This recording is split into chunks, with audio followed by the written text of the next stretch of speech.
So, for today's vlog, I will discuss about cellular respiration and cellular fermentation. Cellular respiration. Cellular respiration is the set of the metabolic reaction and processes that take place in the cells of organisms to convert biochemical energy from nutrients into adenosine triphosphate and then release waste products. The reactions involved the respiration are catabolic reactions, which break large molecules into smaller ones, releasing energy in the process. As with so-called high-energy bands are placed by stronger bands in the products. Respiration is one of the key ways a cell gains useful energy to fuel cellular activity. The overall reaction is broken into many smaller ones when it occurs in the body, most of which are redox reactions themselves. Nutrients that are commonly used by animal and plant cells in respiration include sugar, amino acid and fatty acid, and a common oxidizing agent is molecular oxygen. The energy stored in ATP can then be used to drive processes requiring energy, including biosynthesis, locomotion, or transportation of molecules across cell membranes. Cellular respiration and fermentation produce energy for cells to use. Any chemical processes that yields energy is known as catabolic pathway.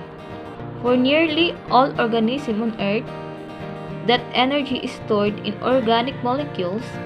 Cells release the energy in those organic molecules by breaking them down. Through cellular respiration and fermentation, those bonds are broken, releasing the potential energy of organic molecules into kinetic energy that cells use to do work.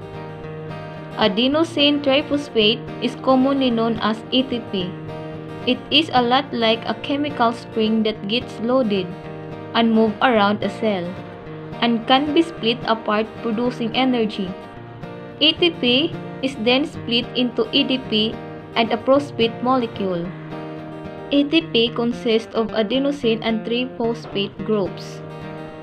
ATP is an unstable molecule in water, in which it hydrolyzes to ADP and phosphate. This is because the strength of the bonds between the phosphate groups in ATP are less than the strength of the hydrogen bonds between its products and water. Thus, if ATP and ADP are in chemical equilibrium in water, almost all of the ATP will eventually be converted to ADP. A system that is far from equilibrium is capable of doing work. Living cells maintain the ratio of ATP to ADP at a point 10 orders of magnitude from equilibrium, with ATP concentrations 1,000-fold higher than the concentration of ADP. This displacement from equilibrium means that hydrolysis of ATP in the cell releases a large amount of free energy. In general, aerobic respiration is the breakdown of food in the presence of oxygen producing carbon dioxide, water, and synthesizing ATP. Food can be sugars, starches, or fats. All eukaryotic organisms can convert used glucose as food. This is a balanced equation of the cellular respiration of glucose. A glucose molecule combines with 6 oxygen molecules, producing 6 molecules of water, 6 molecules of water, and ATP. Redox describes all chemical reaction in which atoms have their oxidation state changed. The term comes from the two concepts of reduction and oxidation, whereas oxidation is the loss of electrons by a molecule or atom.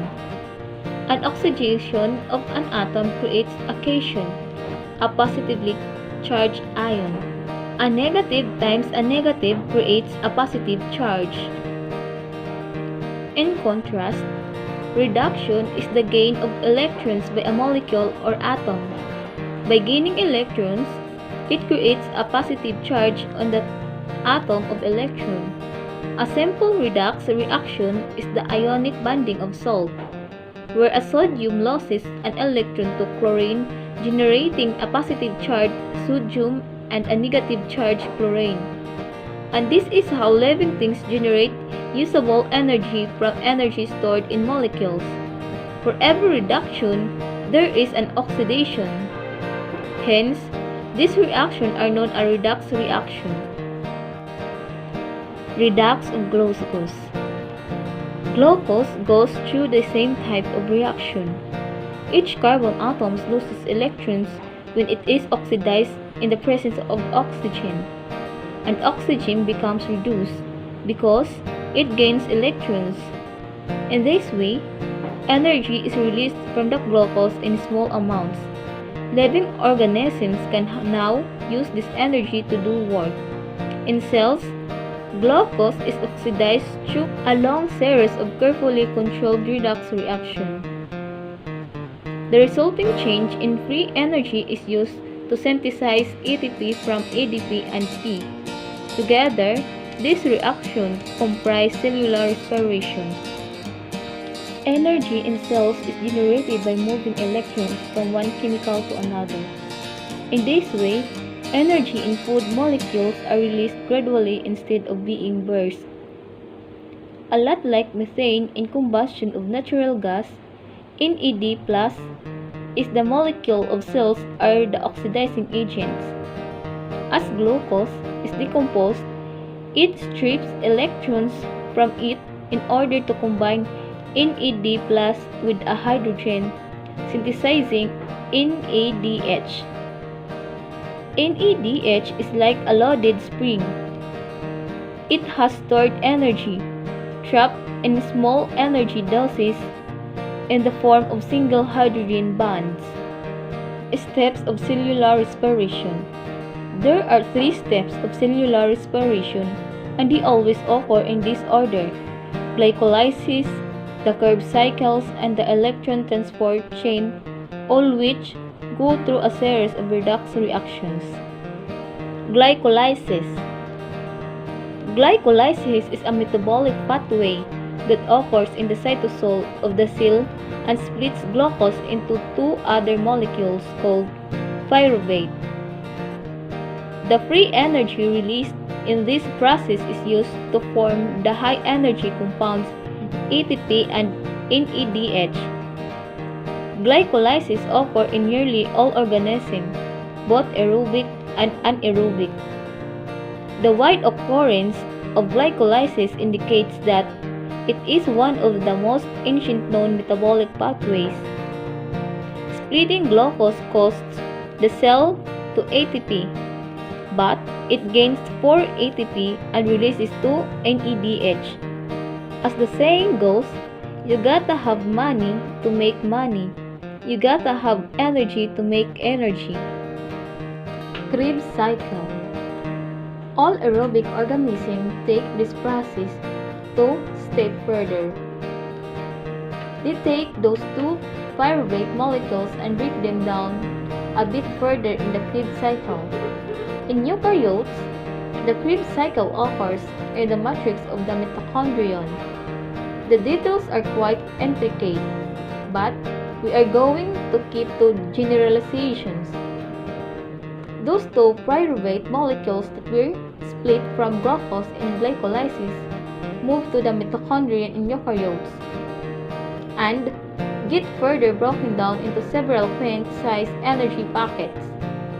It produces 2 ATP directly, but it also oxidizes NAD+ to form NADH and FADH2.